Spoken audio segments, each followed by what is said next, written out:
Pessoal, é uma alegria muito grande poder participar desse projeto grandioso, a FENEARTE, a maior feira de artesanato da América Latina. E esse ano muito especial para todos nós da família Suassuna, todos nós que gostamos de cultura, que gostamos de arte. A feira que está homenageando o movimento armorial, pela passagem dos 50 anos do movimento armorial. E esse projeto, eu me chamo João Suassuna, eu tenho 36 anos, sou formado em Direito e História, palestrante. A gente já deu essa palestra, essa aula espetáculo, como eu gosto de chamar, nos mais variados locais e recantos do estado de Pernambuco, do sertão ao litoral, passando pelo Agreste, para a Zona da Mata. E eu confesso que eu estou até com frio na barriga, pela homenagem ao movimento armorial e pela primeira vez tendo a oportunidade de dar o Na Trilha do Mestre de uma forma assim diferente aqui com vocês. Eu costumo dizer que Ariano, ele não faleceu, Ariano se encantou, porque ele continua encantando a todos nós, por tudo que escreveu, por tudo que defendeu, por tudo que construiu, e em todas as homenagens que ele recebe em todo o Brasil, como essa da FENEARTE.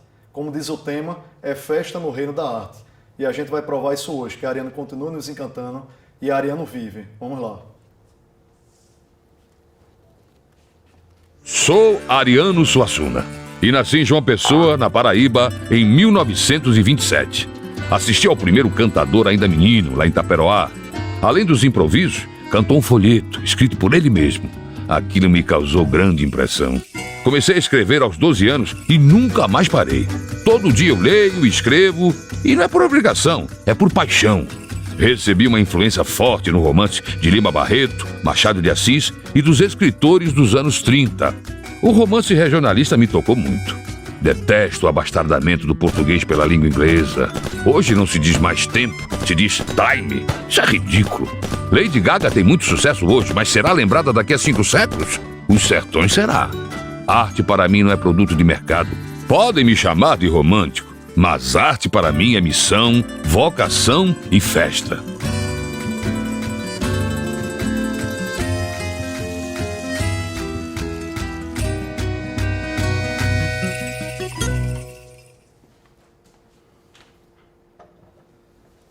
Como eu estava dizendo, a gente já percorreu os mais variados locais aqui do estado. E a gente tenta, pelo Na Trilha do Mestre, fazer isso com muita interação e interatividade. Eu espero que vocês que estejam assistindo, seja no espaço Janete Costa, até pela plataforma criada especialmente para essa edição da FENEARTE, vocês possam sentir essa interação, essa interatividade como Ariano era. Eu acho engraçado que muita gente chega para mim e diz, olha, e como era seu avô? Você falava com seu avô? Aí eu digo, olha, se você teve um avô, você sabe como é a relação de um avô como neto. E a intenção desse Na Trilha do Mestre é mostrar todas essas facetas, todos esses prismas de Ariano Suassuna. É o Ariano Suassuna que todo mundo conhece, o Ariano Suassuna escritor, mas o Ariano Suassuna pensador, o Ariano Suassuna defensor da cultura e do povo brasileiro, o Ariano Suassuna gestor público, o Ariano Suassuna pai, o Ariano Suassuna avô, o Ariano Suassuna cidadão. Ariano, como muitos de vocês sabem, Ariano nasceu na Paraíba, mas veio para Pernambuco e Pernambuco abraçou Ariano e Ariano abraçou Pernambuco. Mas Ariano, por tudo que ele defendeu, por tudo que ele escreveu, Ariano se tornou uma pessoa universal e atemporal. É isso que a gente vai mostrar por uma obra que eu acredito que quase todo mundo conhece. Agora eu quero que vocês então vejam, porque o que vocês vão ver é um protesto meu contra essa música de má qualidade. Porque estão nivelando o gosto pelo gosto médio, que é a pior coisa que pode acontecer. Eu estava outro dia em casa, eu liguei a televisão, estava um grupo cantando. Se algum de vocês gosta, não me leve a mal não, mas estava cantando a seguinte obra-prima. Assim, ele dizia, se você quiser me conquistar, você tem que suar. Bom, eu já achei ruim, mas o autor achou tão bom que repetiu, fazendo variações. Se você quiser me conquistar, você tem que balançar. Se você quiser me conquistar, você tem que rebolar. uou, uou.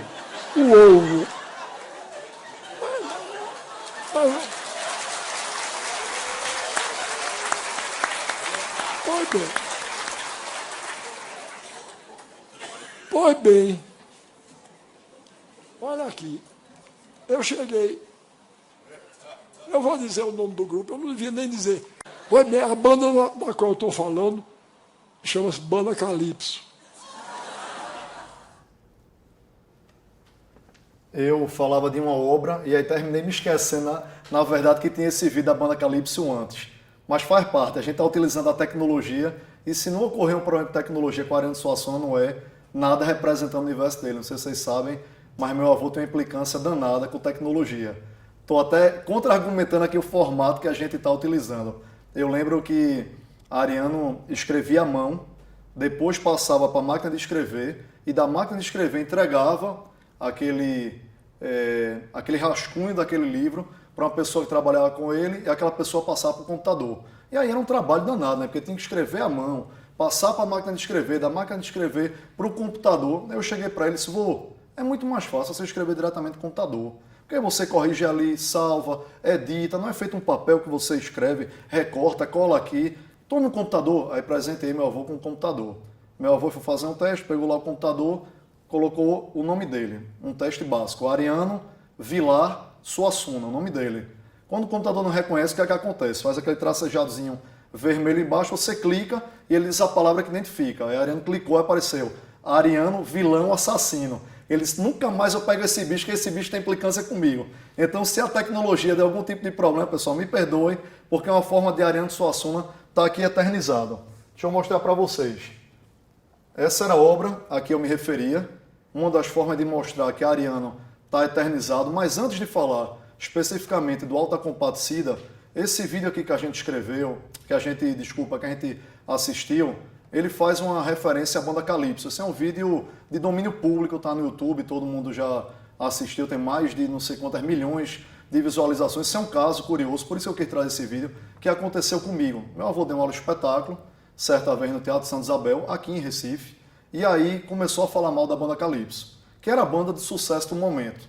E Ariano tinha uma característica que ele dizia o seguinte, pessoal, ele dizia que as pessoas geralmente buscavam sucesso, mas o sucesso ele é efêmero, ele é passageiro. O sucesso ele não fica e se fixa.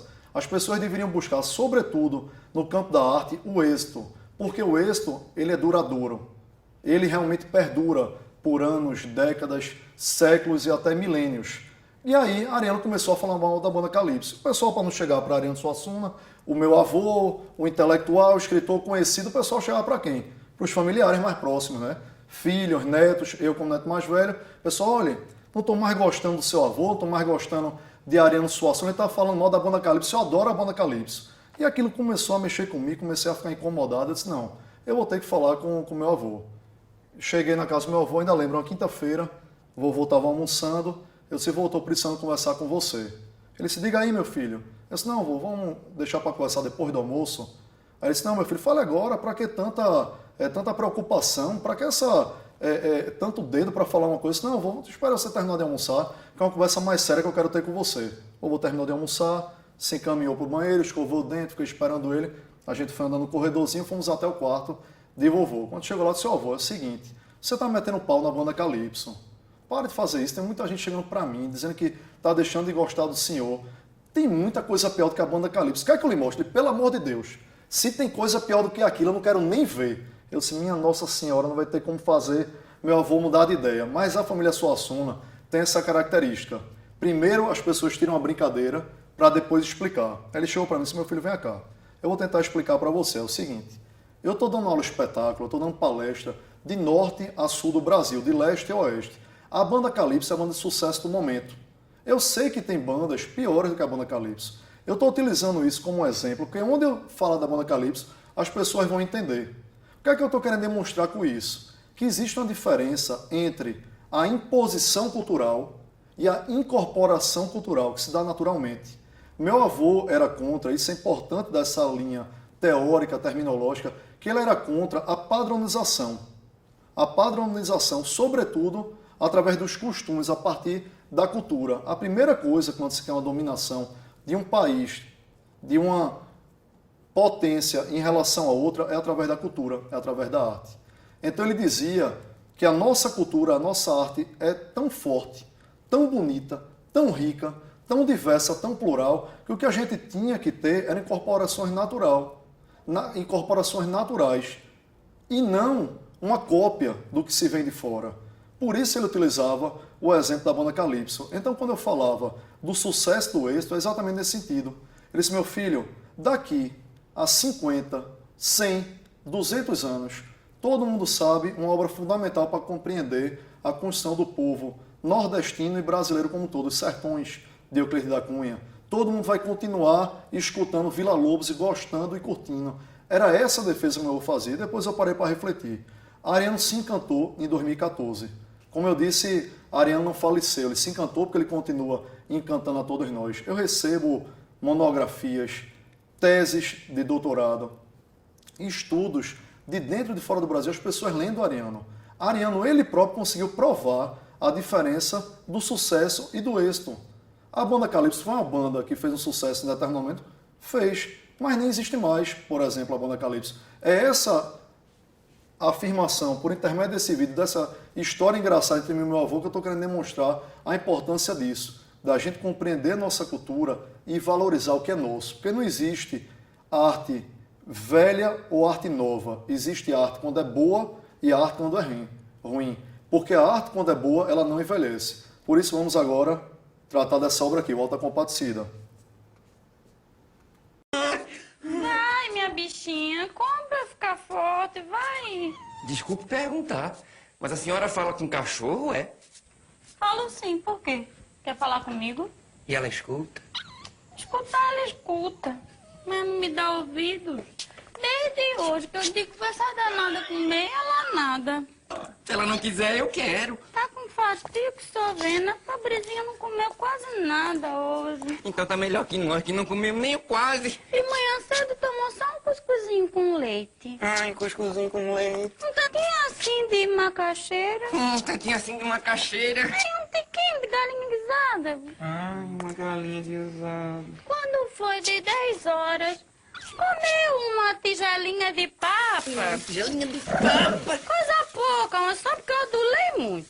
Se a senhora me adular um pouquinho, eu juro que eu como. Se não quiser adular também não tem problema, a gente come do mesmo jeito. Mas olha só que cara lisa. E vocês já não têm o comer de vocês? A gente serve do bom do melhor e ainda vem os mal agradecidos desses. Bife passado na manteiga, Chico. Não sei se como logo, você fica olhando mais um bocadinho. Senhor! Diabo de uma gota serena. Olha pra isso. Eu vou furar até o caroço do olho do desgraçado do rato que me fez isso. Ainda bem que o prejuízo foi pouco. Pouco. Você sabe quanto custa 2 pães? Mas o senhor ainda pode cortar as pontinhas e aproveitar o resto? Tem razão. E você pode comer as pontas, que rato é bicho limpinho. Eu comigo não tenho luxo. Pra não dizer que eu nunca lhe dei nada. Oxe, patrão, o senhor é um santo de me dar esses bicos de pão. Ainda mais depois de levar um prejuízo desse. Além de levar prejuízo no pão, ainda vou ter prejuízo no queijo. O senhor vai botar pão com queijo pro rato? Que queijo, que? Eu vou botar um monte de ratoeira pra pegar esses mestres. E você, cuidado pra não comer esse pão todo, ficar doente, hein? João, tá dando uma pilora na cachorra. Tá com a gota. Deve ter sido a comida. Vai, me Deus. Será que nossa comida tá me envenenada? Demência! Pra quem só come filé, nossa gororoba é veneno! Eu acho essa passagem muito importante do Alta Compadecida. Quase ninguém sabe, porque muitas pessoas se baseiam, tomaram conhecimento, se popularizou a partir dessa terceira adaptação para o cinema, que foi no final da década de 90 e início dos anos 2000. Mas o Alta Compadecida, a peça, foi escrita por Ariano quando ele ainda era jovem. Ariano tinha 28 anos de idade. Ele escreveu o Alta Compadecida em 1955. O Alta Compadecida foi trazido para o inglês, para o francês, para o espanhol, para o italiano, até para o polonês foi traduzido. A primeira adaptação para o cinema foi em 1968. Se chama A Compadecida. Antônio Fagundes, inclusive, interpreta Chicó. É uma adaptação belíssima. Na década de 80, os Trapalhões fizeram outra adaptação para o cinema, chama Os Trapalhões no Alta Compadecida. Didi faz João Grilo, Dedé faz Chicó. Zacarias faz o padeiro, Cláudia Gimenez faz a mulher do padeiro e Mussum faz no primeiro ato Sacristão e no terceiro ato Jesus Cristo. E essa terceira adaptação, que é bastante conhecida, primeiro foi filmada como uma microssérie, depois editada e se transformou no filme. A microssérie pipocou de audiência e o filme pipocou de bilheteria, inclusive isso sendo trazido como a retomada do cinema nacional. Naquele tempo, final da década de 90 e início dos anos 2000, as pessoas não saíam de casa para assistir filme nacional. Porque eu estou querendo fazer esse grande compêndio aqui. Ariano escreveu Auto da Compadecida em 1955, como eu dizia, ou seja, há mais de 60 anos o Auto da Compadecida escrito. Todo mundo que lê a obra, vê uma encenação no teatro ou assiste uma adaptação no cinema, ri e se encanta. Alguns elementos que eu queria destacar. Primeiro deles, é uma peça cômica, é uma peça extremamente engraçada, bem-humorada, todo mundo que assiste se diverte, mas é como eu sempre digo, do riso à reflexão. Do riso à reflexão. É uma peça cômica, mas com um profundo olhar social, uma profunda crítica social. Nessa cena aqui em destaque, a gente vê o quê? O padeiro, a mulher do padeiro, inclusive na peça original, também nas adaptações, eles não têm nome, e isso é proposital, exatamente para não singularizar em uma figura, não singularizar em uma relação, é colocar o padeiro e a mulher do padeiro e a mulher do padeiro, patrão, patroa e os empregados, para mostrar a dominação dos patrões para com seus empregados. Então, o primeiro ponto que eu queria destacar, realmente eles não têm nome, padeiro e mulher do padeiro. Nessa cena a gente vê o quê? João Grilo e Chicó, os dois amarelos, como é dito na própria peça, né? São duas pessoas, dois cidadãos, que lidavam na década de 50 com o maior mal que afligia o sertão nordestino, em que felizmente isso não envelheceu e continua afligindo, que é a fome, a pobreza, a seca, a aridez da terra, a desigualdade social. Eles se utilizando de todos aqueles artifícios e de todas aquelas artimanhas necessárias, mas para poder driblar a fome.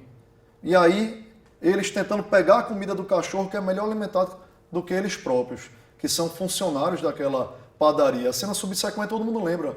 Como trocam a comida, eles comem a comida do cachorro, e o cachorro come a comida deles, e o cachorro inclusive vem a falecer, e o enterro vai ser em latim. Então esse é o olhar social de Ariano.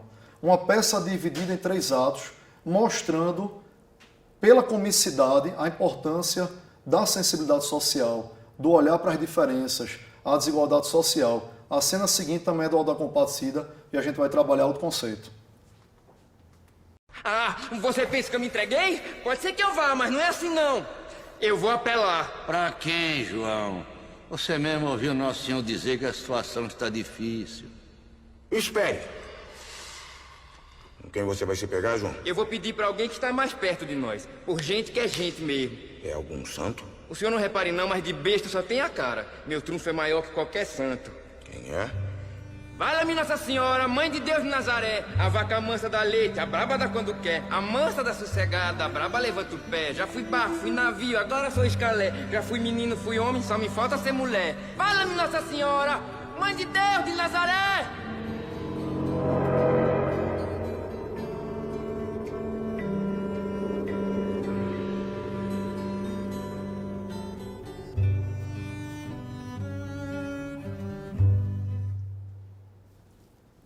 Alguns elementos que eu queria destacar. Aí todo mundo lembra, já no terceiro ato, é quando os personagens vão para o céu. Primeiro elemento, característico da obra de Ariano, religiosidade. A gente vê aí o nome da peça, o Auto da Compadecida. É exatamente a figura da compadecida. Quem é a compadecida? É Nossa Senhora, aquela que se compadece por todos nós. Outro elemento característico, Ariano, todo mundo vê Ariano como escritor, como professor de filosofia, mas Ariano também era formado, o primeiro curso dele, Direito, a influência do direito na literatura de Ariano. Aqui a gente vê uma espécie de um tribunal de júri, é exatamente um julgamento.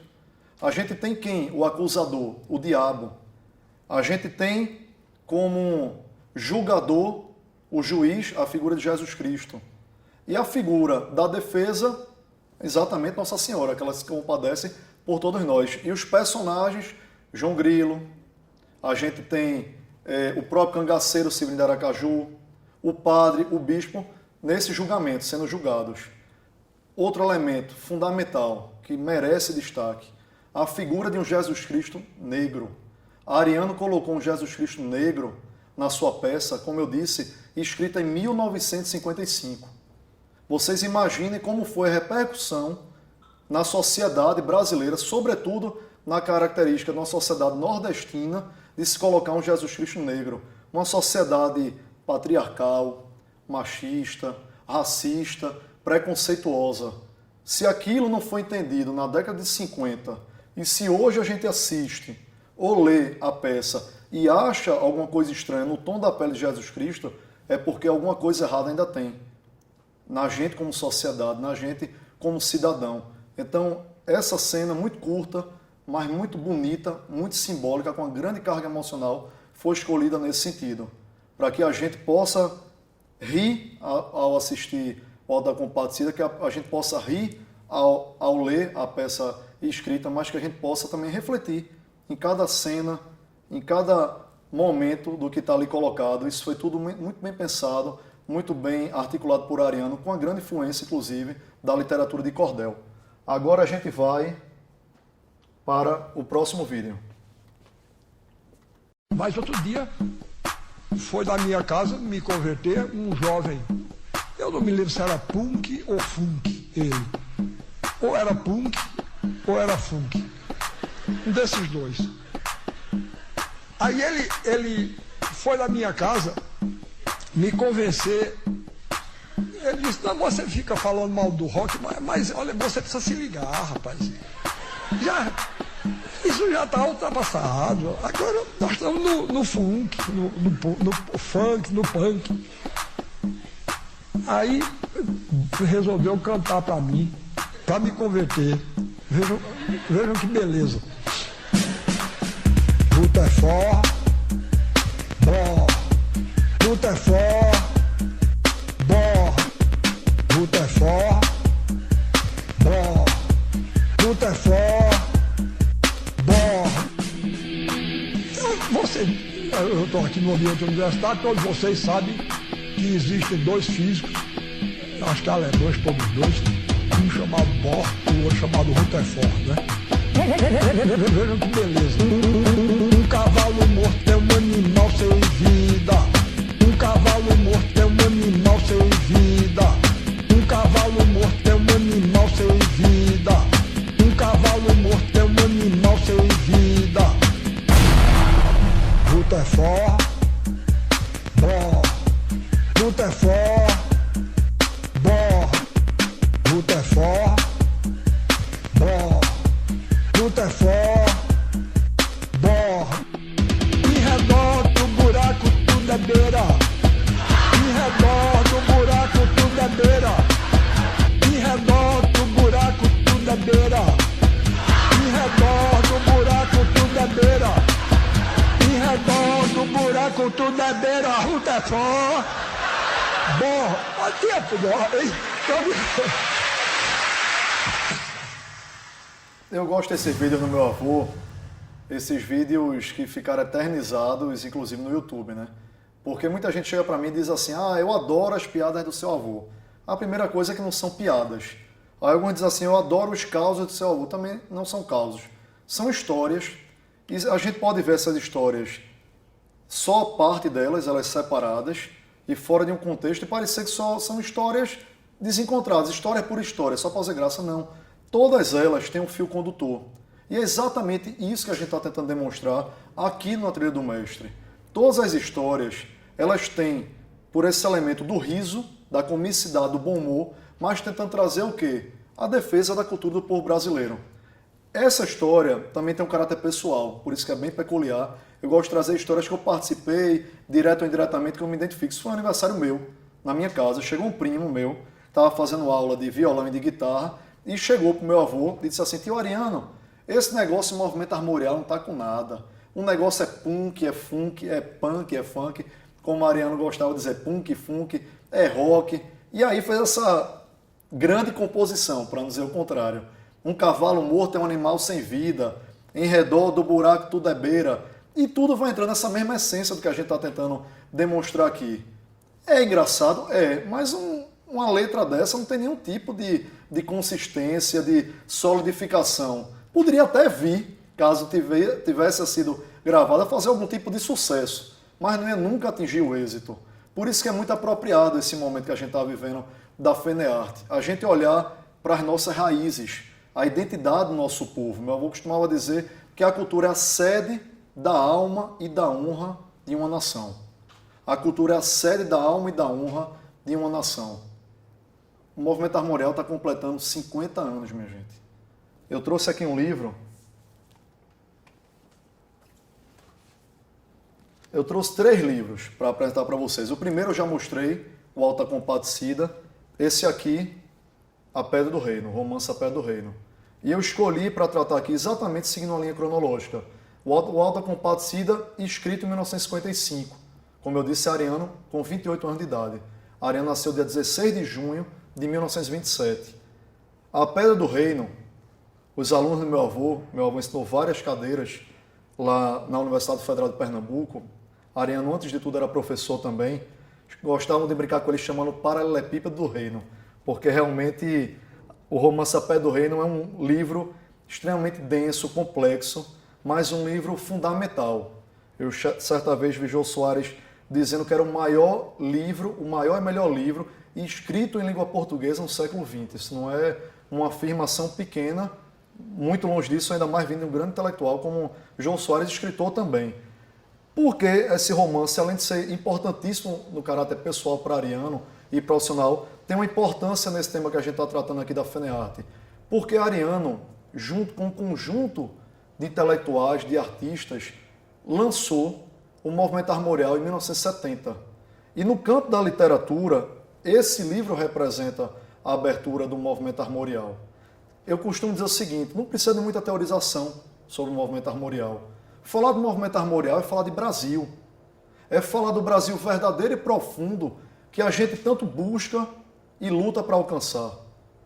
O caminho que a gente merece como nação, como povo, que ainda a gente está trilhando, a gente ainda está percorrendo, a gente ainda está nessa trilha. Na trilha que Ariano nos inspirou, na trilha do mestre. A gente falar do movimento armorial é falar de Ariano. Na própria literatura é falar do Romance da Pedra do Reino. É falar de música, Antônio Madureira. É falar em xilogravura, Gilvan Samico. Falar em xilogravura também, J. Borges. É falar de música, mais uma vez na música, Antônio Carlos Nóbrega. É a gente falar de todas as linguagens, todas as vertentes artísticas. É literatura, é arte plástica, é música, é dança, é cinema, é arquitetura. E como costumo dizer, o movimento armorial continua vivo e pulsante. O movimento armorial continua vivo e pulsante em todos nós, em todas as gerações. Às vezes a gente não sabe nem direito o conceito de movimento armorial. A gente olha e diz, isso é armorial. Até um alfabeto e uma grafia armorial foram criados. Eu queria destacar isso para vocês, essa importância de a gente compreender o movimento armorial. E aí, para passar para o vídeo seguinte, falar em armorial, já disse, é falar de Brasil. Ele continua vivo e pulsante. E é a fusão do erudito com o popular. Porque uma coisa que incomodava a Ariano é que as pessoas olhavam, pelo simples fato de ser erudito, dizia presta. Pelo simples fato de ser popular, dizia não presta. Não. Até uma arte, para se tornar erudita, ela emerge, ela parte do popular. Então é isso que Ariano quis trazer na sua obra. Por exemplo, a Alta Compadecida, como eu disse, uma obra que se tornou universal e atemporal, traduzida por mais diversos idiomas. Nos Estados Unidos, João Grilo é John Cricket. Chicó não consigo traduzir, Chicó é Chicó, nos Estados Unidos. Mas é baseado, o Alta Compadecida, nas nossas raízes populares. Nas literaturas de cordel, todo mundo passa a ver literatura de cordel. O povo já começa a escutar aquela oralidade, declamar, o repente, aquela métrica, aquela rima. Isso já faz parte da gente como pernambucano, da gente como paraibano, da gente como nordestino, da gente como brasileiro. Vamos para o vídeo seguinte. Outro dia eu estava dando uma aula na universidade, aí quando eu terminei a aula, fizeram uma filazinha lá para pedir autógrafo, aí chegou uma menina, junto de mim, me pediu autógrafo, aí eu disse, como é seu nome, minha filha? Ela disse, Ruemita. Eu disse, como é que se escreve? Ela disse, W-H-E-M-Y-T-T-A. Pois não, para Ruemita, entreguei. Atrás de Ruemita, Chegou outra, ele disse, como é que você se chama? Ela disse, Ruedia. Ele, como é que se escreve? Ela disse, W-H-E-Y-D-J-A. Eu disse, você é irmã de Ruemita? Ela disse, como foi que você adivinhou? Agora, o melhor de tudo foi que atrás de Ruemita e Ruedia tinha um rapazinho e ele ouviu minha conversa com as duas. Porque quando chegou na vez dele, ele deve ter pensado, esse homem é analfabeto. Porque quando ele chegou, eu disse, como é seu nome? Ele disse, Hugo, H-U-G-O.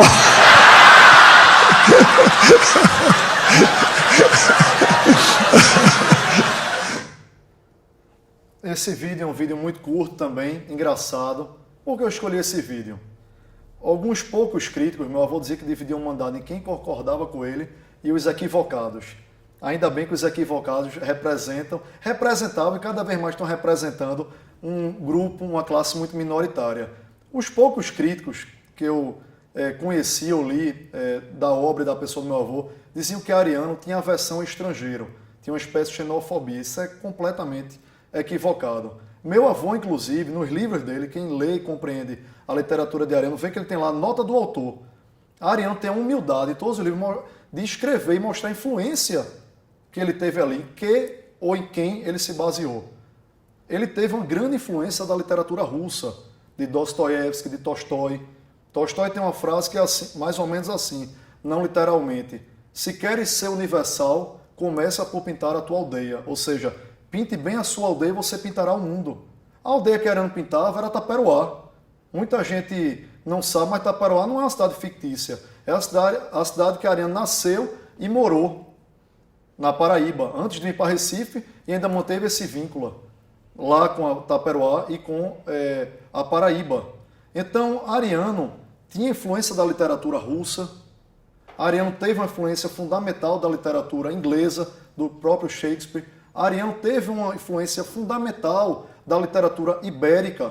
A gente pode falar aqui de Miguel de Cervantes, de Don Quixote.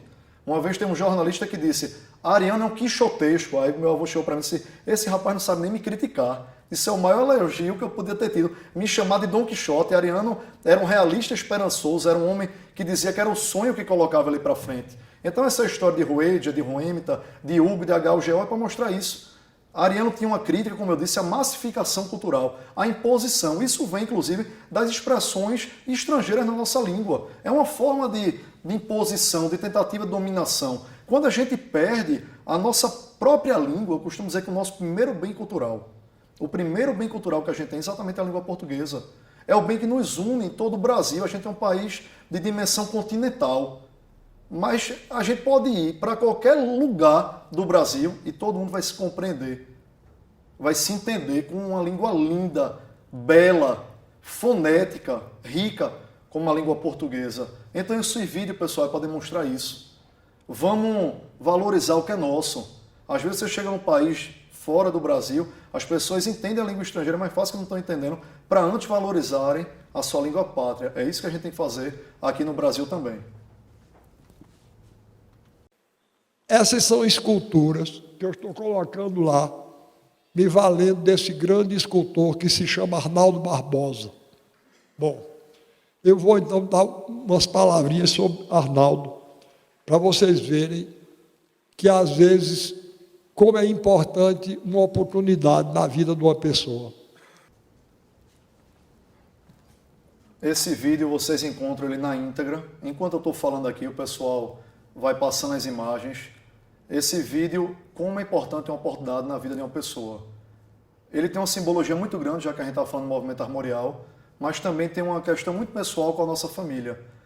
Essa Elumiara que está aparecendo aí é a Elumiara Pedra do Reino.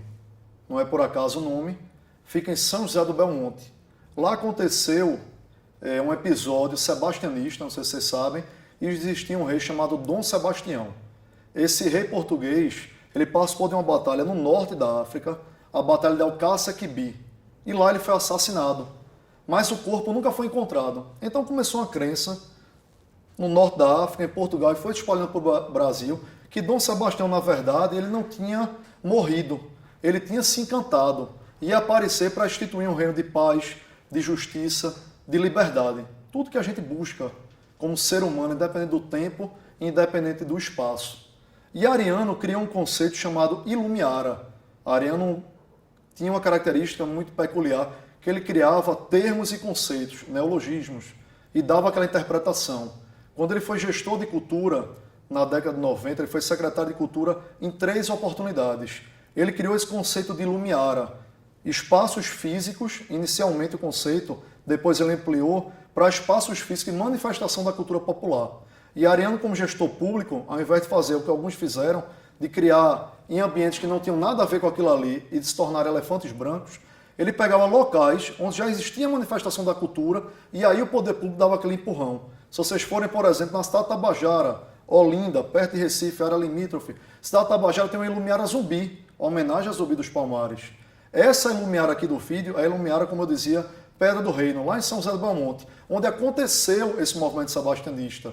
Essa crença de Dom Sebastião se espalhou, teve um movimento sebastianista bonito aqui em Pernambuco, como teve em São José do Belmonte. E Ariano construiu, onde ocorreu esse movimento sebastianista, essa Ilumiara Pedra do Reino. Depois Ariano ampliou o conceito de Ilumiara, por isso eu vou mostrar o próximo livro, para a própria imaterialidade. Primeiro ele começou na materialidade, e isso não se perdeu, essas Ilumiaras que aqui eu citei, mas também ele começou a ampliar o conceito para a própria imaterialidade, a própria obra dele. Esse romance aqui, o romance Dom Pantero, eu brincava que o neto mais velho não era eu, era o livro. Eu nasci em 1985. Esse livro começou a ser gestado em 1981. Ariano passou 33 anos escrevendo e 2 semanas antes de se encantar, em julho de 2014, quis o destino que Ariano terminasse. Ficou pronto, em cima da cama onde ele trabalhava, escrito à mão. E a gente, quase como um testamento literário, coroamento de uma vida, de uma obra, uma autobiografia disfarçada pela arte, a gente publicou ele em 2017, o romance Dom Pantero, concebido como a própria Ilumiara de Ariano, a sua própria construção artística, toda a sua obra. A gente pode ver as obras de Ariano individualmente, como pecinhas de um quebra-cabeça, mas a gente vai montando e pode ver aquele vitral completo, compreendendo a Ilumiara de Ariano. E esse vídeo que aqui eu passava simboliza exatamente isso. Tinha um rapaz que era casado com a moça que trabalhava na casa de Ariano. O nome dele é Arnaldo Barbosa. Ariano ia num lugar, arrumava um emprego para Arnaldo, Arnaldo começava a faltar, era demitido. Arrumava outro emprego, Arnaldo por uma coisa ou outra, não se aplicava, não se adequava àqueles lugares.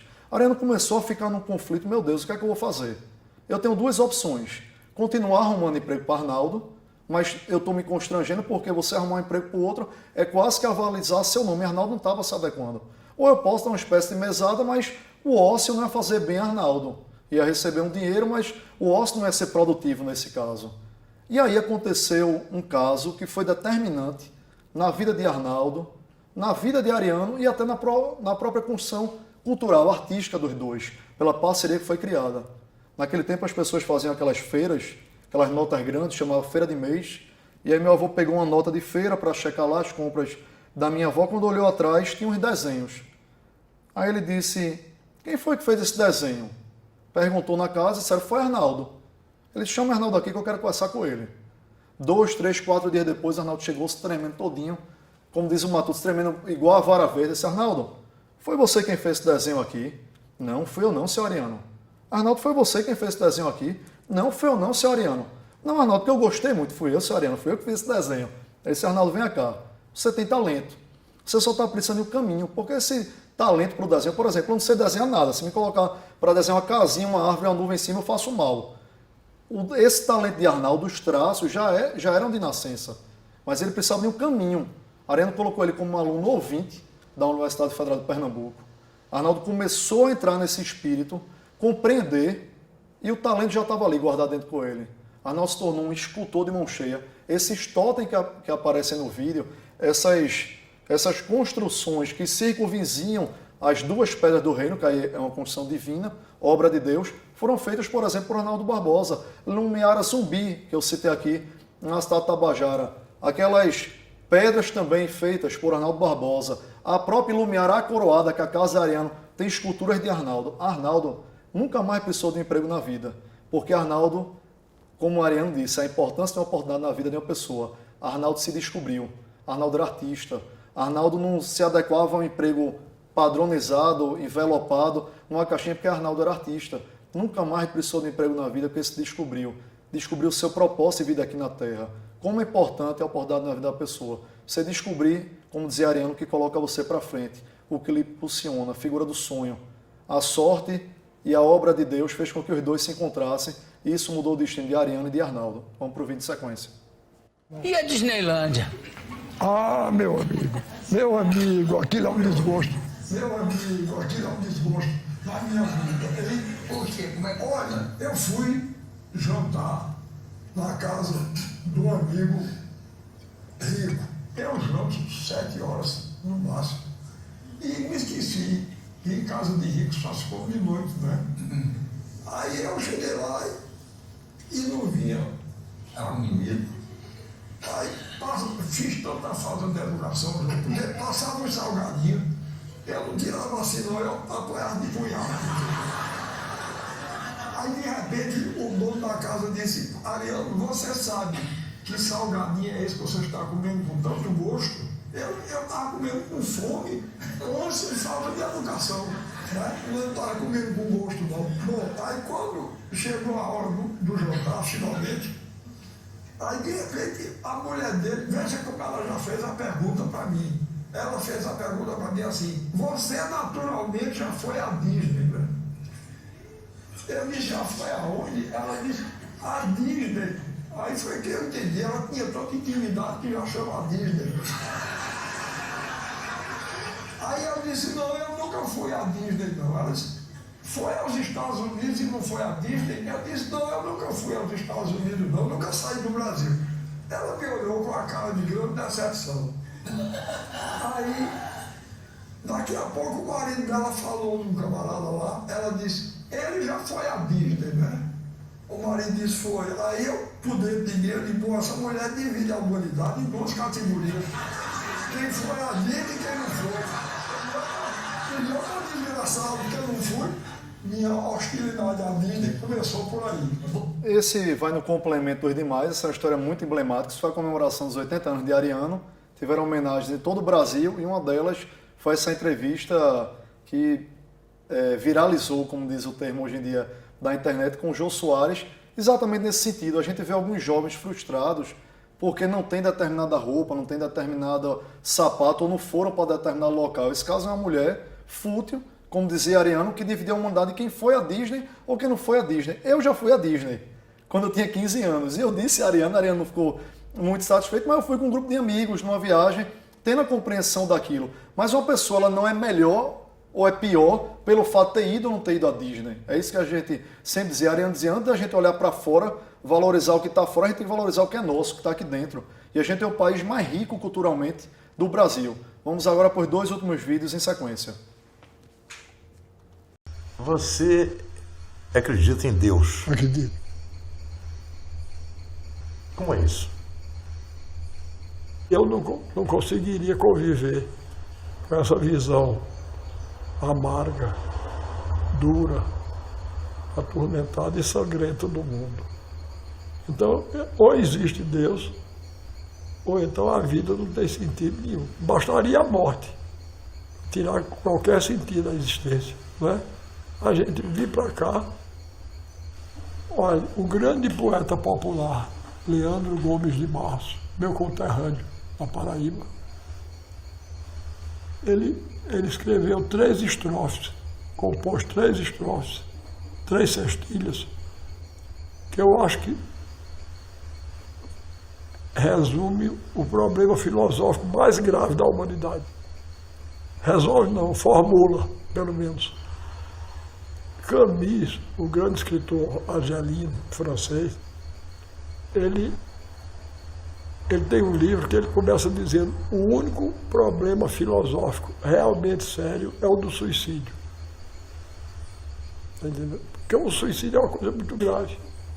A pessoa avalia o mundo, avalia ele mesmo e acha que não vale a pena. Não é?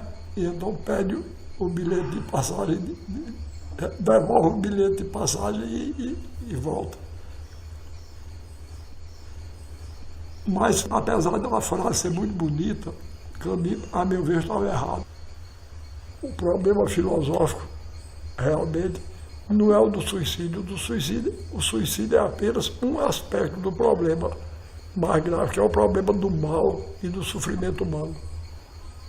Então, Leandro Gomes de Barros, a meu ver, formulou muito melhor do que Camus essa pergunta, que é uma pergunta mais séria que as pessoas que não acreditam em Deus podem fazer aos que acreditam. Repare, ele disse, se eu me encontrasse com Deus, se eu conversasse com Deus, iria lhe perguntar por que é que sofremos tanto quando viemos para cá.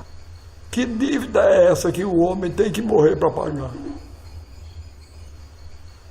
Perguntaria também como é que ele é feito, que não dorme, que não come e assim vive satisfeito.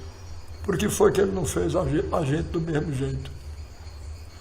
Porque existem uns felizes e outros que sofrem tanto, nascidos do mesmo jeito, criados no mesmo canto. Quem foi temperar o choro e acabou salgando o pranto? Veja que coisa linda. Isso coloca em questão a própria existência de Deus. Porque é como se Deus tivesse querido temperar o choro e acabou errando na mão, como se Deus fosse capaz de dar um erro e infligindo um sofrimento terrível ao ser humano, né? Quem foi temperar o choro e acabou salgando o pranto? Pois é. Então Deus para mim é uma necessidade. Se eu não acreditasse em Deus, eu era um desesperado.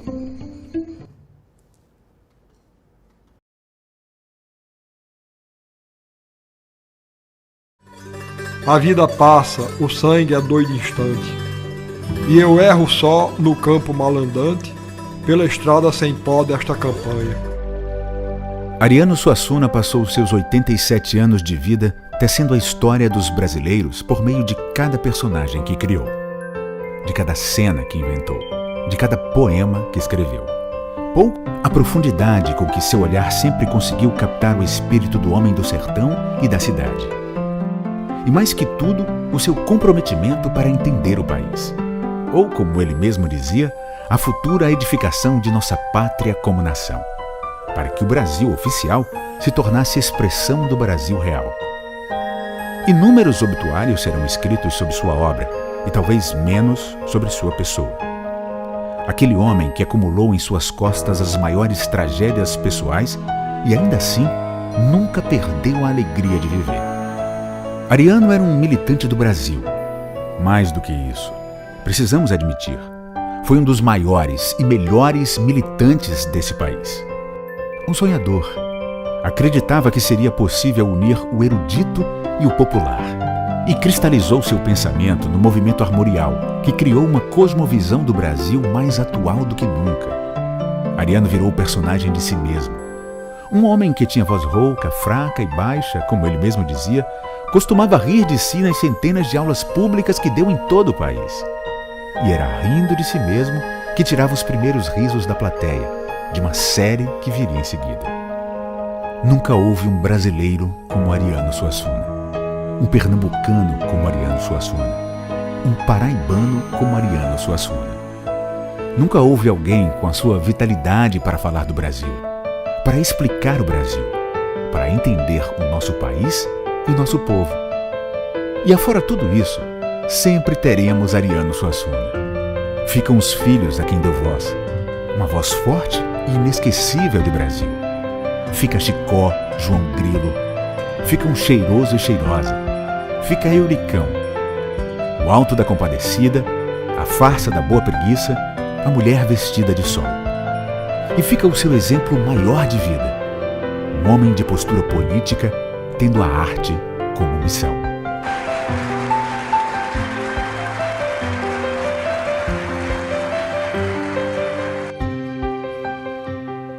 Aqui a gente vai chegando ao final, são 2 vídeos muito fortes, é difícil para mim não me emocionar. Aqui a gente tentou fazer um grande resumo do que a gente geralmente faz presencialmente. Não sei se é a mesma coisa, mas a gente tentou passar um pouco dessa força, dessa simbologia, dessa firmeza, desse amor de Ariano pelo seu país, pelo seu povo. Nesses 2 vídeos a gente vê o caráter da fé de Ariano, também a importância da cultura, da arte. Ariano costuma dizer que o povo brasileiro é um povo de fé e de festa, é um povo que não perde realmente essa vontade de viver, essa esperança nunca. E a arte, como era vista por Ariano, Ariano dizia assim: a arte para mim não é produto de mercado, podem me chamar de romântico, a arte para mim é missão, é vocação e é festa. Isso está demonstrado nesse último vídeo. Não sei se vocês perceberam, tem hora que aparece o cenário atrás de Ariano, está lá, Circo da Onça Malhada. Circo da Onça Malhada era exatamente o grupo que acompanhava Ariano. Ariano era uma espécie de palhaço e de dono do próprio circo. E aí muita gente não entende porque o nome do circo era Circo da Onça Malhada, porque Ariano dizia que o animal que melhor representava o povo brasileiro era exatamente a onça, porque a onça ela é malhada, ela é pintada, ela é mestiça, ela é toda miscigenada, assim como o povo brasileiro. A beleza do povo brasileiro está exatamente na nossa diversidade, na nossa pluralidade. E hoje a gente vive um momento no Brasil que parece que o nosso problema é a nossa pluralidade, a nossa diversidade. Pelo contrário, essa é a nossa riqueza, essa é a nossa salvação, esse é o nosso caráter de resistência e redentista. Aqui a gente tem um sangue do negro africano, a gente tem um sangue do branco, do português, a gente tem um sangue do vermelho, do indígena, a gente tem um sangue de todo mundo que veio aqui, se misturou e formou essa beleza que é nosso país e que a gente tem que amar, tem que cultuar e tem que valorizar. Por isso eu termino com outra definição de Ariano. Ele costumava dizer que enquanto a gente tivesse 2 Brasis, 2 países divididos, alguma coisa errada tinha. E tem. O Brasil oficial dos privilegiados e o Brasil real dos despossuídos. A gente tem que transformar esse Brasil num país só. Quando a gente tiver não mais 2 Brasis, mas um Brasil único, das oportunidades nas mesmas medidas, aí a gente alcança o caminho que a gente merece enquanto povo e enquanto nação. E é essa chama de Ariano que a gente está levando adiante. Ariano, em 1990, quando tomou posse na Academia Brasileira de Letras, disse, e eu termino pela frase da posse dele: não devemos cultuar as cinzas dos nossos antepassados, mas sim levar adiante a chama imortal que os animava, a chama imortal que os iluminava. Essa chama de Ariano que ilumina todos nós. Tamo junto, tamo em frente, vamos embora. Obrigado, pessoal. Na trilha do mestre, viva Ariano Suassuna.